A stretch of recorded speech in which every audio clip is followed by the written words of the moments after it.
जिंदगी के 25 साल और हर पल एक बोझ की तरह लग रही थी उसे, जैसे किसी ने उसकी ज़िंदगी का एक पड़ाव उससे बहुत ही बेरहमी से छीन कर ले गया हो। और उसने उस पड़ाव तक पहुंचने में न जाने कितने प्रयास किए, परंतु आज भी वह असफल रहते हुए अपनी ज़िंदगी को जीने के लिए मजबूर है। डॉक्टर नलिनी पेशे से जूनियर डॉक्टर हैं। अभी 1 साल हुए दिल्ली के मेडिकल कॉलेज से अपनी डॉक्टरी की पढ़ाई पूरी करके भोपाल में पहली पोस्टिंग हुई थी। डॉक्टरी जैसे उन्हें अपनी विरासत में मिली थी। शुरुआत में माँ और नाना नानी के साथ पले बढ़े और माँ का सपना था कि वो अपने बेटे को डॉक्टर बनाए। नाना नानी ने यही सपना जो माँ के लिए भी देखा था। नलिन की माँ डॉक्टर नीरा भोपाल की नामवर हृदय रोग विशेषज्ञ थी। उनका खुद का नर्सिंग होम भी था। शुरू से ही नलिन जब भी अकेला होता तो उसके मन में अपने पापा के बारे में जानने की जिज्ञासा जरूर रहती थी। पर माँ का अजीब घर था। पापा के बारे में कोई जानकारी उपलब्ध नहीं थी। सब कुछ छोड़ो, यहाँ तक कि कोई तस्वीर तक उपलब्ध नहीं थी। बचपन तो किसी तरह गुजर गया, पर जब नलिन बड़ा होने लगा तो सीनियर क्लासेस में उससे उसके सभी दोस्त उसके पापा के बारे में पूछते थे। उसकी खामोशी उसके विरोध में सभी दोस्तों को खड़ा कर देती थी। अजीब सी परिस्थितियाँ थी नलिन के लिए। अपनी माँ से जब भी अपने पापा के बारे में पूछता तो डॉक्टर नीरा इतनी गंभीर हो जाती कि उनके मुंह से सिर्फ इतना निकलता, किस बात की कमी है यहाँ? परेशान मत हो, जब बड़े हो जाओगे तो खुद ब खुद मिलवा दूंगी। दुनिया का क्या है, हर तरह की बातें करती रहती है। क्या मैंने तुम्हें अपने पिता की कमी महसूस होने दी है? तो क्यों परेशान होते हो? पढ़ाई में मन लगाओ। अजीब सी कसमकस में था नलिन। एक सवाल जो उसे कभी लावारिस कभी नाजायज़ औलाद तक के ख्यालात तक सोचने को मजबूर कर देता।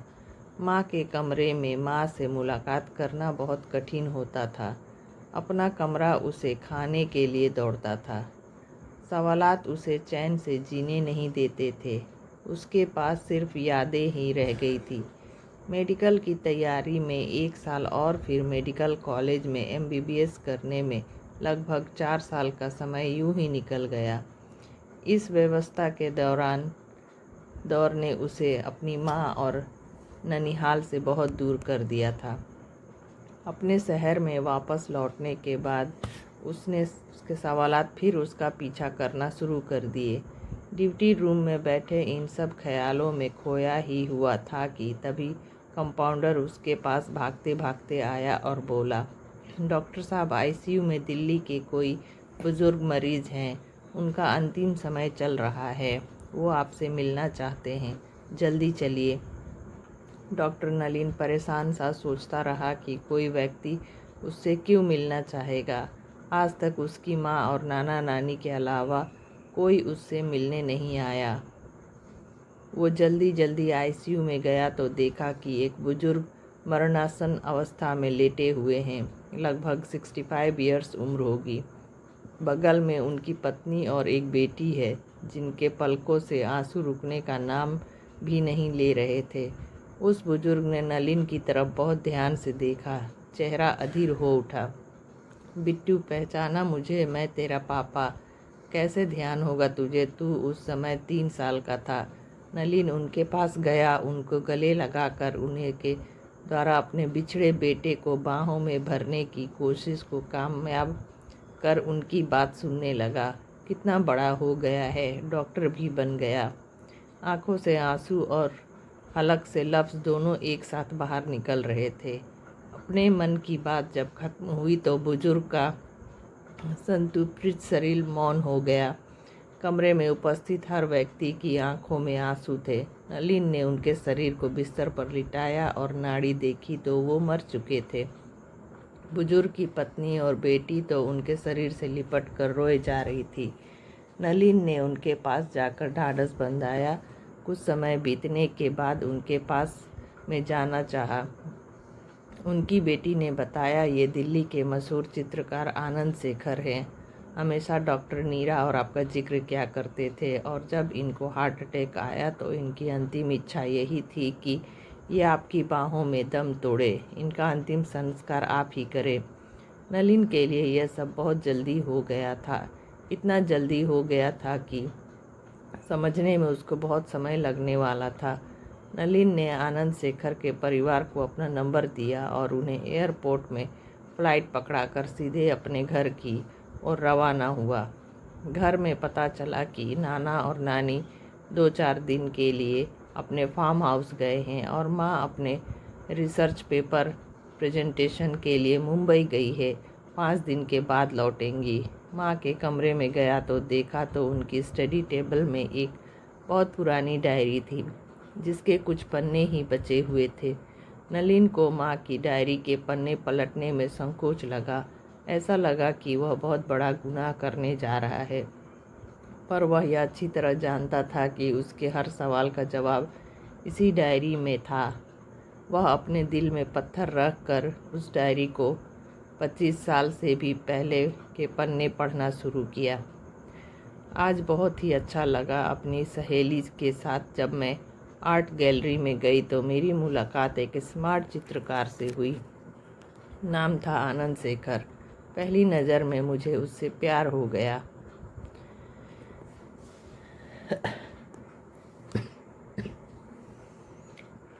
पंद्रह दिन बाद लगातार कई दिनों से आनंद से मिलना हो रहा है। उसकी तस्वीरों में प्यार का असर दिखता है। आज तो उसने मेरी भी एक पेंटिंग बनाई। हमारे बीच में नज़दीकियाँ बढ़ रही है। आज कॉलेज के 4 सेमेस्टर पूरे हो गए हैं। आनंद से मिले बिना अब मन ही नहीं मानता। लगता है कि हम दोनों को एक साथ रहना शुरू कर देना चाहिए। आज शाम को मैं आनंद के परिवार से मिली। आनंद शादी के लिए राज़ी है। अब मुझे मम्मी पापा से बात करनी है।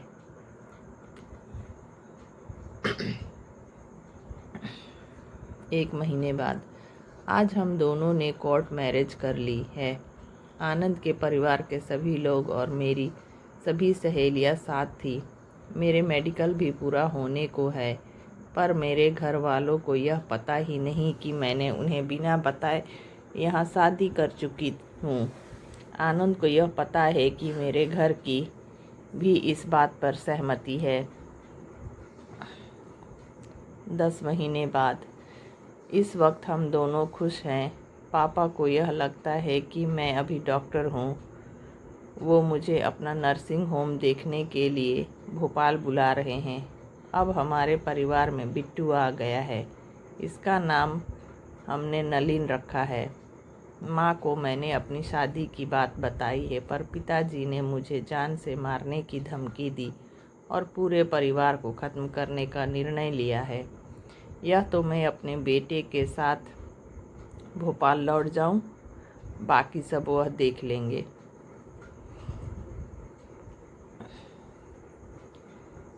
5 दिन बाद आज आनंद को हर बात मैंने बताई। वह सिर्फ इतना कहता रहा कि वह उसके और बच्चे के बिना नहीं रह पाएगा। रोता रहा, गिड़गिड़ाता रहा, पर मैंने अपने दिल में पत्थर रखकर उससे कसम ले ली कि यदि वह मुझसे कभी भी सच्चा प्यार किया हो और मैं यदि उससे सच्चा प्यार की होंगी तो कभी एक दूसरे से नहीं मिलेंगे, ना ही जानने की कोशिश करेंगे। यही हमारे ज़िंदा रहने की लिए ज़रूरी था, और अपना सामान लेकर हमेशा हमेशा के लिए दिल्ली से भोपाल आ गई, एक नई ज़िंदगी शुरू करने के लिए। 3 महीने बाद पिताजी ने मेरी दोबारा शादी की बात की। मैंने अपनी जान देने की धमकी देकर इस विषय को उम्र भर के लिए बंद कर दिया। अब मैं और मेरा बिट्टू ही मेरे जीने का सहारा था। आनंद की याद तो बहुत आती थी, पर अपने बच्चे और उसकी ज़िंदगी के लिए यह वनवास भी भोगना ही है।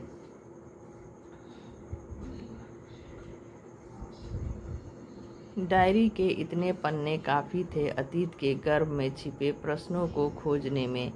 और वह काफ़ी हद तक सफल भी रहा। अपनी माँ की बेबसी और उनकी संजीदगी की इतनी बड़ी वजह जानकर उसको समझ में आ गया कि इस बेबसी ने उसकी और उसके पापा की ज़िंदगी को सुरक्षित रखने के लिए माँ की ज़िंदगी कोहरे में कैद करके रख दी। वह पूरी तरह से एक बुत की तरह से हो चुका था। समझ में नहीं आ रहा था कि वो क्या करे। तभी आनंद शेखर की बेटी का फ़ोन आया।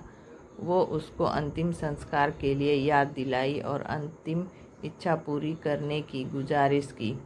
नलिन ने उसे आने का वादा किया और फ़ोन रखकर जाने की तैयारी करने लगा। उसने काका को एक पत्र दिया जो उसने अपनी माँ को के नाम लिखा था। माँ, मेरे पापा श्री आनंद शेखर नहीं रहे। मैं उनके अंतिम संस्कार के लिए जा रहा हूँ। 2 दिन के बाद लौटूंगा। यह बात मैं आपको फ़ोन में इसलिए नहीं बता रहा हूँ क्योंकि आपके सेमिनार में कहीं डिस्टर्ब न हो जाए। इधर अगले दिन डॉक्टर नीरा जैसे ही भोपाल लौटी और काका ने जैसे ही उन्हें नलिन का खत दिया, वह उसे पढ़ते ही सोफे पर बैठ गई, बिना कुछ कहे, जैसे उनके मन में बहुत से सवाल गूंज रहे थे। यह सब इस तरह इतनी जल्दी कैसे हो गया, जैसे पल भर में सब खत्म हो चुका था। जिस बेटे को पिता के बारे में बताने में इतने साल लग गए, उसने एक पत्र में अपने पिता का नाम मेरे सामने ऐसे लिख गया जैसे मुझसे ज़्यादा वो उन्हें जानता है। अजीब से हालात थे मन के। वो चुपचाप अपने कमरे में गई और जैसे ही उन्हें अपनी डायरी के खुले हुए पन्ने स्टडी टेबल पर मिले, वह पूरी हालात को समझ चुकी थी। एक माँ के लिए पिता का नाम बेटे के सामने उजागर करना जितना कठिन था, उतना ही आसान था एक बेटे के लिए अनजाने ही यह बता देने कि वो अपने पापा का नाम ही नहीं जान चुका है, बल्कि मिल भी चुका है। जो अंतिम मुलाकात थी। नीरा अब पूरी तरह से शून्य अवस्था में लेट गई। बिना खाना खाए रात हुई। पूरा घर जैसे खामोशी से घिर चुका था। खामोशी का अंधेरा रोशनी को रोके हुए था। काका ने खाने के लिए नीरा से पूछा, पर उसने कोई जवाब नहीं दिया। सुबह नलिन की दिल्ली से वापसी हुई। उसने काका से अपनी माँ के बारे में पूछा। काका ने जब बेडरूम की तरफ इशारा किया, नलिन तुरंत उस ओर बढ़ा जहाँ माँ रात में सोई हुई थी। कमरे की हालत देखकर नलिन चकित रह गया। बिस्तर में माँ दीवार का सहारा लेकर आंखें बंद करके मुस्कुरा रही है। सीने से एक फोटो है। चारों तरफ पीले पड़ चुके खत हैं। माँ को देखकर नलिन जैसे ही उनके पास गया और फोटो देखने के लिए जैसे ही उनके हाथ में लिया, माँ का हाथ फोटो से छूटकर बिस्तर पर गिर पड़ा। फोटो में माँ, पापा और वो था। नलिन की खामोशी और पलकों से बहता खारा पानी जिंदगी के खारेपन को दूर कर रहे थे। वो इस कोहरे में सब कुछ खो चुका था, पहले पापा को और अब माँ को भी। इतने सालों से कोहरे में कैद होने के बाद जिंदगी से इसके अलावा और कुछ उम्मीद भी नहीं की जा सकती थी। तो दोस्तों, आपको यह कहानी कैसी लगी? अच्छी लगी हो तो लाइक, शेयर और सब्सक्राइब करना ना भूलें। मिलते हैं नेक्स्ट वीडियो में कुछ और अच्छी इमोशनल्स कहानियों के साथ।